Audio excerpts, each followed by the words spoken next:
The village was the kind that slept early.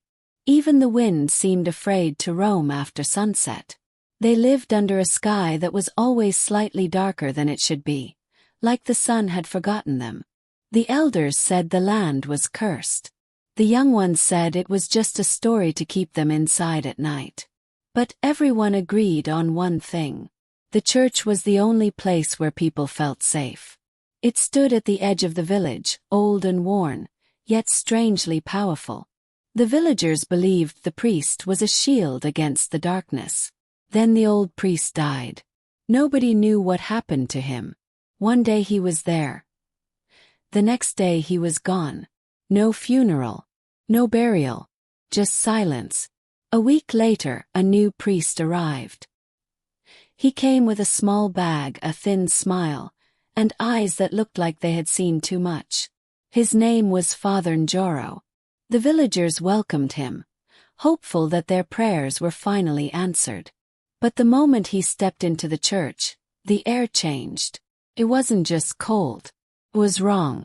The candles flickered without wind. The crucifix on the wall seemed to lean slightly toward him, as if it was trying to watch him.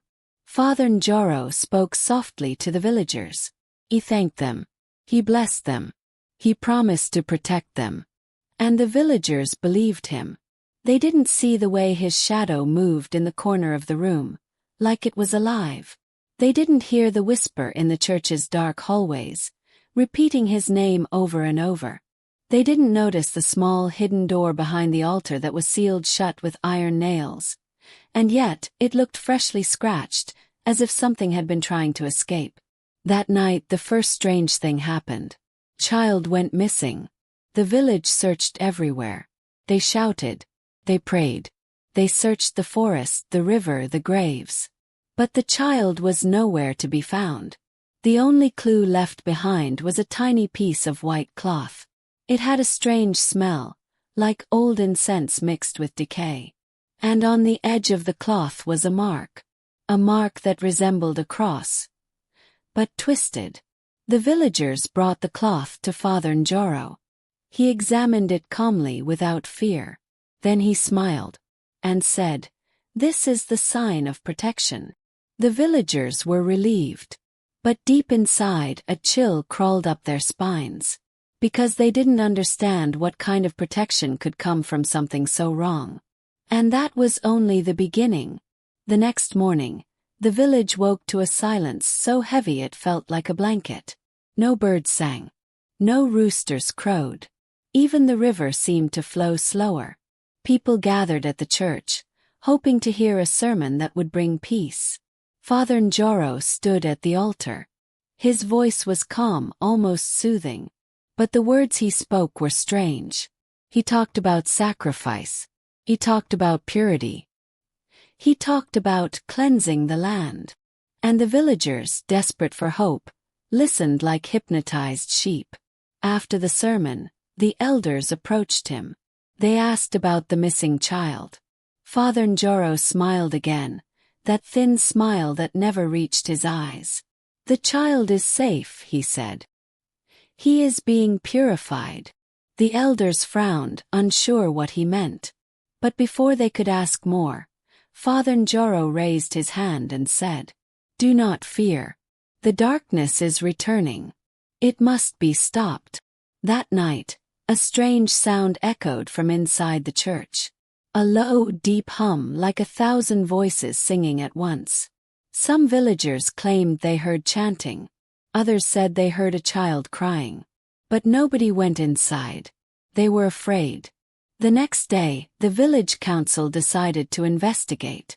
They asked Father Njoro if they could enter the church's hidden rooms. He refused.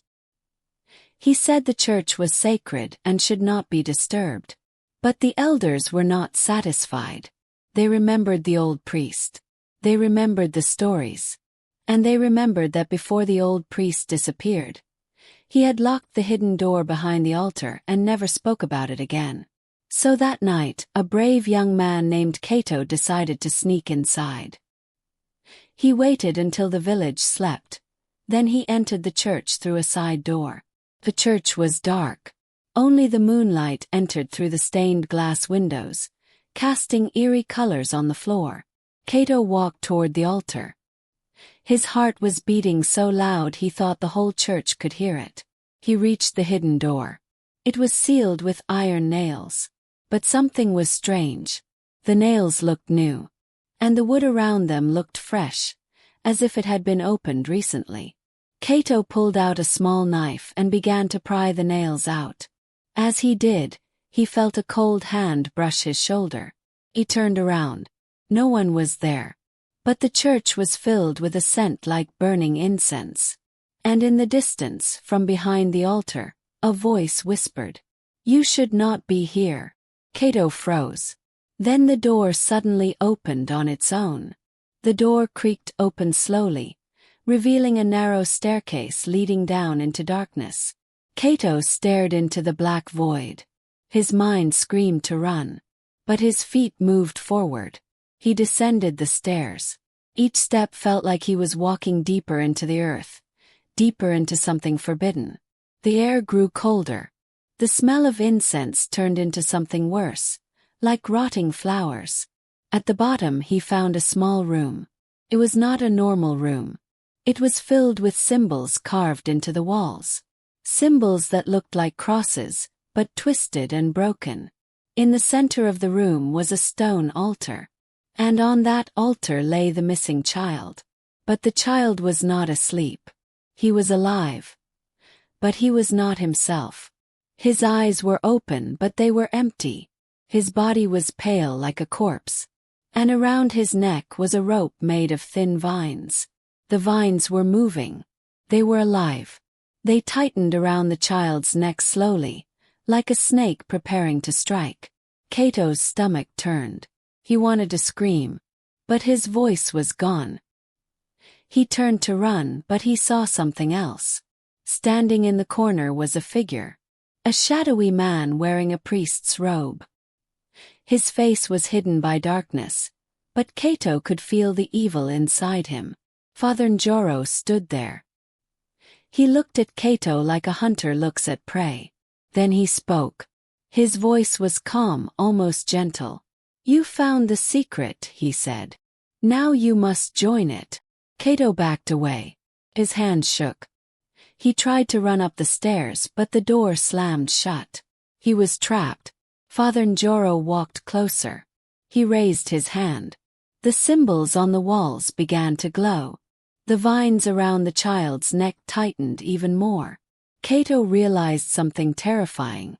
This wasn't a church. It was a prison. A prison for something ancient. And Father Njoro was not a priest. He was a guardian of a curse. The child began to scream. But the sound was not a child's cry. It was a voice that sounded like the wind, the river, and the dead all at once. Father Njoro smiled. "You see," he said. "This is what the village needs. This is what I was sent to do." Cato's mind raced. He needed to escape. But he was not alone. The shadows in the room began to move. They formed into shapes. Shapes that looked like hands, claws, and faces. They reached for Cato. He closed his eyes and whispered a prayer. The shadows paused. Then Father Njoro spoke again. "Prayers won't save you." Cato opened his eyes and saw the truth. The curse was awake. And it was hungry. Cato finally managed to push through the shadows. He ran up the stairs, his heart pounding. He burst out of the hidden door and into the church. The air was thick. The candles were burning brighter than before, as if the darkness itself was feeding on them. Cato ran outside. He screamed for the village. But the village did not answer. No one came out. It was like they were trapped in their homes, frozen with fear. He ran to the village chief's house. He banged on the door. "Open! Open the door!" No response. Then from inside he heard a voice. It was the chief. But his voice sounded different. Sounded hollow. Like someone else was speaking through him. "We do not need your help," the voice said. "The priest is here to save us." Kato stepped back in shock. He realized the curse was spreading. It was controlling the villagers. The next day, the church was filled with people. They came willingly. They were smiling. They were praying. But their eyes were empty, like the missing child. Kato watched in horror as Father Njoro stood at the altar, leading them in prayer. He looked like a normal priest. But the villagers were not normal. They were being controlled. Kato tried to stop them. He ran toward the altar. But Father Njoro raised his hand. The villagers stopped. Their heads turned toward Kato in perfect unison. Their eyes were dead. The curse had taken them. Father Njoro spoke to Kato. "You are brave," he said. "But bravery without understanding is foolish." Kato's mind raced. He needed to find a way to break the curse. He remembered the old stories. The stories of a priest who had once sealed the curse underground. The stories of a ritual that could banish the darkness. But the ritual required a sacrifice. And the sacrifice needed to be someone who was pure. Kato realized with terror that the only pure thing left in the village was the missing child. The child was still alive. But he was trapped. And the curse was using him to spread. Kato knew what he had to do. He had to save the child. But to do that, he needed to confront Father Njoro. He needed to enter the hidden room again. And this time he needed to stop the curse. That night, Kato returned to the church. The moon was full, casting a pale light through the stained glass windows. The church looked like a different place. It looked alive. Like it was waiting for something. Kato entered quietly.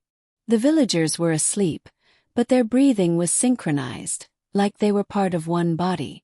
Father Njoro stood at the altar praying. His eyes were closed. His hands were folded. Kato approached him silently. He reached for the hidden door. But before he could open it, Father Njoro spoke. "You are trying to stop what has already begun," he said. Kato didn't answer. He pushed the door open and descended the stairs. The hidden room was darker than before. The symbols on the walls glowed brighter. The air was heavy. The child was still on the altar. But now, the vines around his neck were moving like a serpent. Kato walked forward. He whispered the old prayer he had heard from the elders. The prayer was meant to bind evil. But it was not enough. Father Njoro appeared behind him. He was not angry. He was calm. "You think you can stop it with words?" he asked. Kato turned. "I will do anything," he said. Father Njoro smiled. "Then you must make a choice." He lifted his hand. A shadow rose from the altar. Took the shape of a man. Looked like the old priest. But it was wrong. It was twisted. The old priest's face was hollow. His eyes were black. The shadow spoke in a voice that sounded like the earth itself. "The curse is free," it said. "And it will take this land." Kato realized the truth. Father Njoro was not protecting the village. He was freeing the curse. The ritual needed a sacrifice. But the sacrifice was not the child. The sacrifice was the priest. The old priest had tried to seal the curse, but he failed. Now, Father Njoro was trying to finish what the old priest started. He was using the villagers as fuel. Kato's heart raced. He looked at the child. He was barely alive. Kato knew what he had to do. He grabbed the child and tried to run. But the vines tightened. The shadows attacked. Kato fought them off. He ran up the stairs. He burst out of the hidden room. Father Njoro followed him. He shouted a prayer that sounded like a curse. The church began to shake. The windows shattered. The floor cracked. Kato ran outside with the child in his arms. The village was still silent. But now he could hear something. Deep, low sound. Like the earth was waking up. The curse was rising. And it was hungry. Kato ran through the village with the child. He could feel the curse behind him. He could feel it reaching for him. The villagers were waking up. But they were not themselves. They moved like puppets. They were controlled. Their eyes were empty. Their faces were calm. But their hands were reaching out. They wanted the child. They wanted the curse. Kato ran faster. He passed the river. He passed the old graveyard. He reached the edge of the village where the land was wild and untamed. He stopped. He looked back. The church was behind him, burning. The flames were black, not orange. The smoke smelled like decay. And from the smoke, a figure emerged. Father Njoro. He was walking slowly like he had all the time in the world. The villagers followed him like a flock. Kato realized something terrifying. Father Njoro wasn't chasing him. He was guiding the curse. The curse was not a thing. It was a force. And Father Njoro was its master. Kato held the child tightly.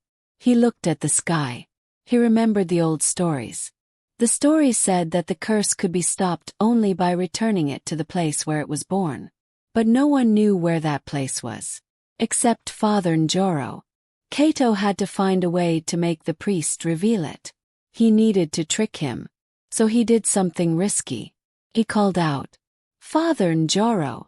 The priest stopped. He turned slowly. His eyes were glowing. He smiled. "You brought the child," he said. "Good. The curse will be complete." Kato shouted, "You're not a priest. You're the curse." Father Njoro laughed. Sounded like the sound of bones breaking. "You think you understand," he said. "I am the priest. The priest is the curse. And the curse is the village." Kato's blood ran cold. He realized the truth.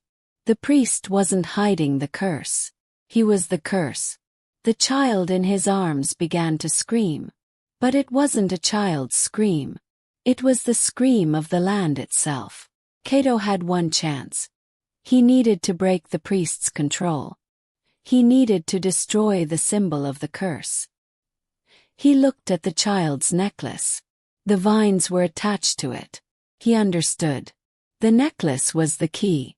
If he destroyed it, the curse would lose control. But destroying it would also kill the child.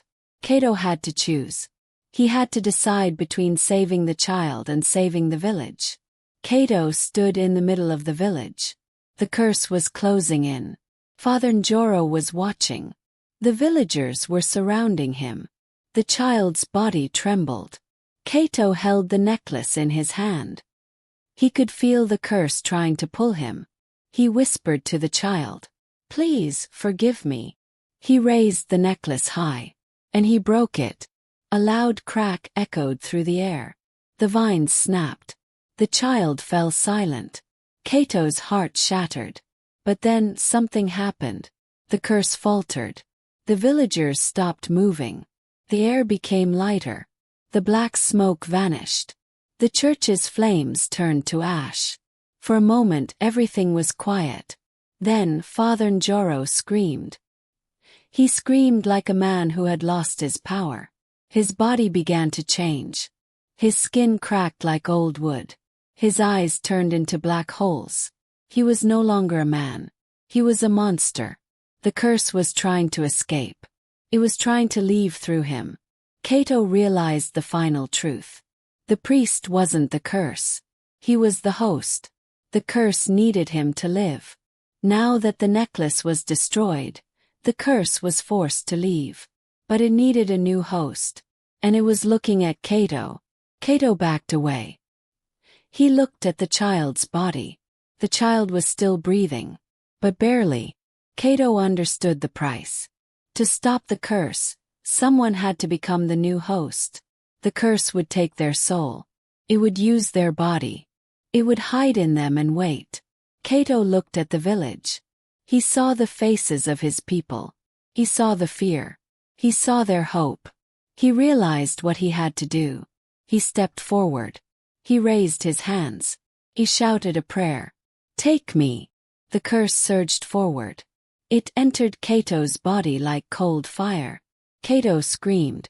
The villagers watched in horror. The child began to cry again.